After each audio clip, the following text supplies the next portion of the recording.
Assalamualaikum warahmatullahi wabarakatuh. Saya Musdalifatul Lele ingin mempresentasikan tentang analisa perancangan sistem informasi kegiatan Kelurahan Kalibata berbasis web.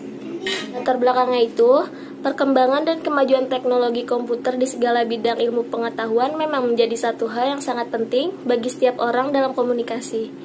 Komputer biasanya digunakan untuk menghasilkan atau membuat suatu informasi untuk memberikan akses informasi secara cepat dan tepat.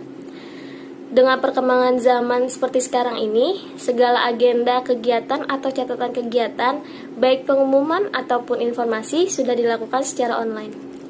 Dengan banyaknya website yang berlatar sebuah kegiatan umum maupun tidak bersifat umum, kami ingin membuat sebuah website sederhana, di mana di dalam website ini kami membuat web dengan tema web kegiatan Kelurahan Kalibata.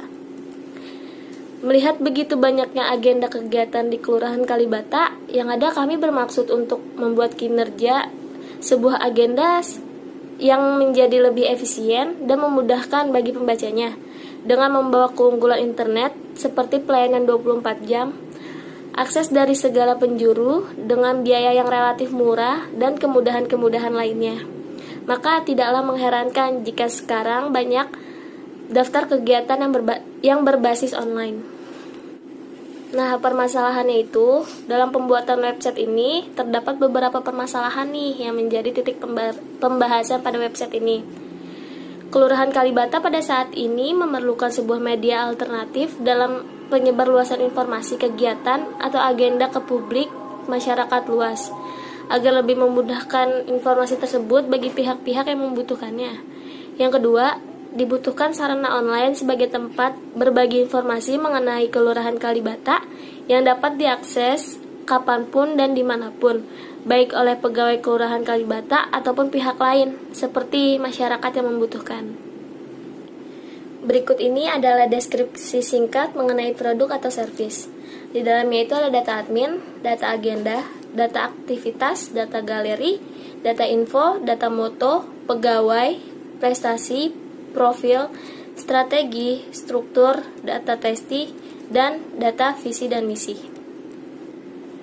Di sini ada keuntungan-keuntungan yang diharapkan dari proyek yang akan dilaksanakan. Dari sisi admin kegiatan Kelurahan Kalibata itu, keuntungannya mempermudah penyimpanan data agenda, mempermudah menginput data pengumuman, dan mempermudah menyimpan galeri kegiatan di kelurahan. Sedangkan dari sisi pengunjung itu, mempermudah mendapatkan informasi mengenai pengumuman, mempermudah mendapatkan informasi jadwal kegiatan kelurahan. Nah, di slide berikut ini ada aktivitas-aktivitas yang akan dikerjakan untuk memenuhi fase inisiasi dan fase perencanaan secara global. Ada analisa dan desain sistem dengan jumlah harinya 8 hari dengan estimasi biayanya itu Rp200.000. Ada desain website dengan 10 hari dan estimasi biayanya itu Rp400.000.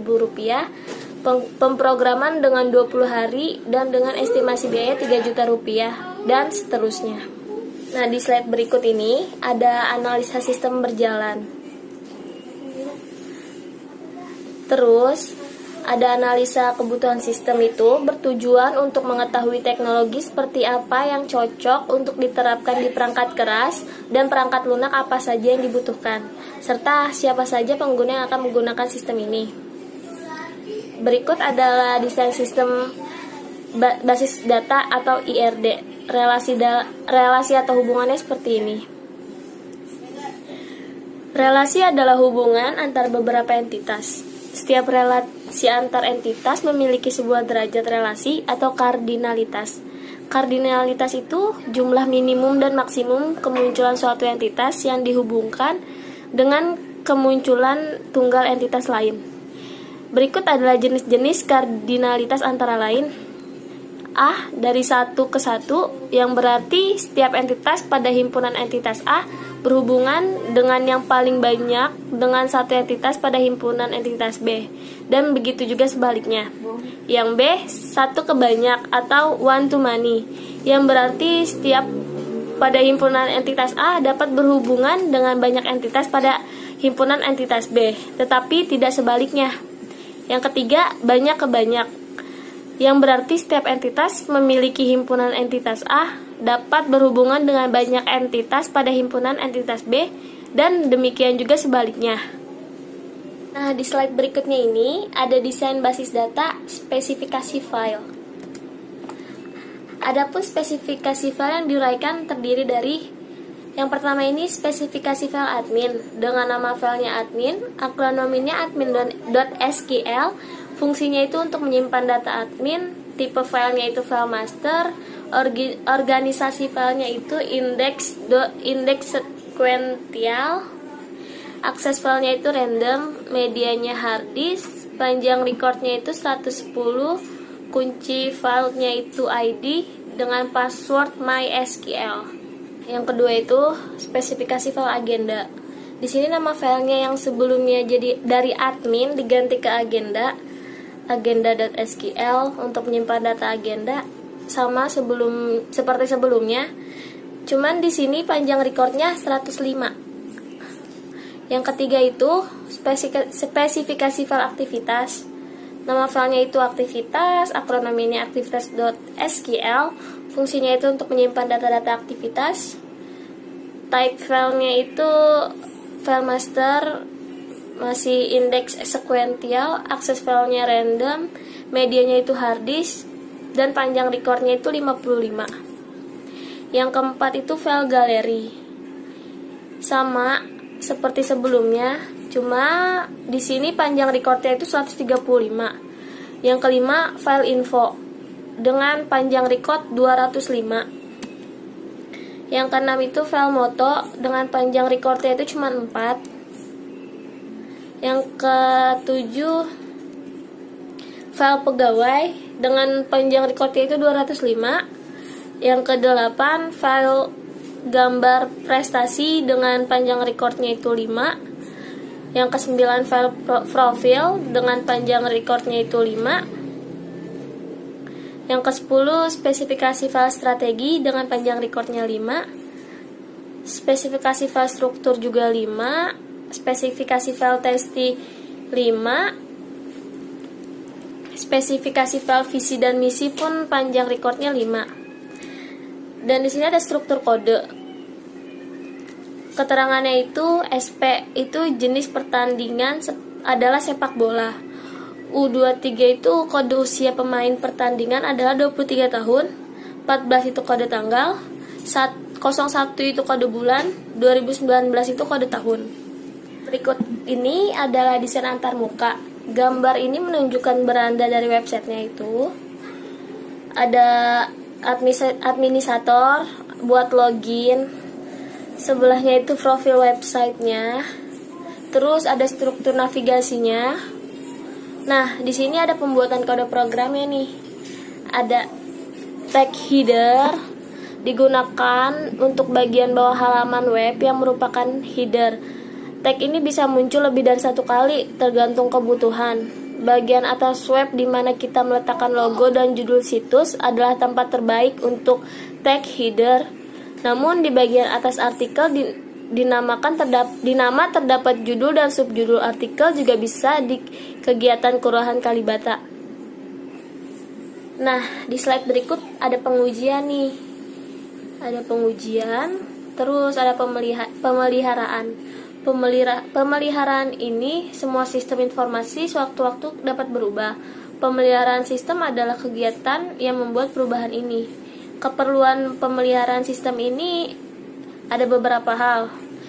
Yang pertama, sistem memiliki kesalahan yang dulunya belum terdeteksi, sehingga kesalahan-kesalahan sistem perlu diperbaiki. Yang kedua, sistem mengalami perubahan-perubahan karena permintaan baru dari pemakai sistem. Yang ketiga, sistem mengalami perubahan karena perubahan lingkungan luar atau dalam perubahan bisnis. Yang keempat, sistem perlu ditingkatkan. Nah, di sini ada jenis-jenis pemeliharaan sistem. Ada empat jenis, diantaranya pemeliharaan korektif, adiktif, preefektif atau penyempurnaan, dan preventif. Pemeliharaan perangkat lunak aplikasi mungkin terstruktur, mungkin pula tidak, atau mungkin didokumentasikan, mungkin pula tidak. Pemeliharaan sistem perangkat kerasnya itu terutama pada bagian preventif yang memerlukan reparasi, penggantian atau penambahan suku cadang dan komponen untuk merestorasi atau menjaga agar perangkat keras tetap bekerja dengan baik. Nah, di sini ada prosedur untuk memelihara sistem. Maintainabilitas. Sistem bertambah jika sistemnya dirancang agar mudah diubah. Aspek ini meliputi prosedur-prosedur berikut. Yang pertama ada SDLC, yaitu System Development Life Cycle, dan SWDLC, yaitu Software Development Life Cycle. Yang kedua, ada definisi data standar. Yang ketiga, bahasa pemrograman standar. Yang keempat, rancangan moduler. Yang kelima, modul yang dapat digunakan kembali. Di sini ada mengelola pemeliharaan sistem. Tantangan mengelola pemeliharaan sistem adalah sama dengan tantangan mengelola usaha-usaha lain, yaitu tantangan untuk mengelola manusia. Pemeliharaan sistem terjadwal dapat dibuat menurut kalender atau diagram Gantt. Pemeliharaan tidak terjadwal biasanya dilakukan atas inisiatif pemakai dan operator. Bagaimanapun juga pihak manajemen seharusnya menetapkan suatu cara untuk mengawali, merekam, dan mengevaluasi aktivitas pemeliharaan. Dengan melalui evaluasi kegiatan pemeliharaan, seorang manajer akhirnya dapat mengoptimalkan program pemeliharaan sistem secara keseluruhan. Di sini udah penutupan dan ada kesimpulan. Kesimpulannya itu, dengan menggunakan sistem yang terkomputerisasi, maka pencatatan agenda akan jauh lebih mudah disimpan di dalam database. Yang kedua, penyimpanan data dapat lebih aman. Begitu pula bila kita ingin mencari dan menghapus data dapat dilakukan dengan mudah. Yang ketiga, mempercepat setiap proses pengumuman dan juga dapat memudahkan publik mendapat informasi yang dibuat. Begitu pula ada sarannya. Yang pertama, sistemnya itu perlu diadanya pengembangan tambahan, salah satunya agar masyarakat dapat melakukan pertanyaan yang ingin ditanyakan mengenai web Kelurahan Kalibata. Yang kedua, diharapkan selalu dilakukan perubahan atau pengembangan terhadap sistem ini sesuai dengan perkembangan zaman dan kebutuhan yang diperlukan. Yang ketiga itu diharapkan melakukan penelitian yang lebih lanjut agar mengetahui kegiatan apa saja yang diperbolehkan ditampilkan yang bersifat umum. Ya, terima kasih. Hanya itu saja yang dapat saya sampaikan. Kurang lebihnya mohon maaf. Wassalamualaikum warahmatullahi wabarakatuh.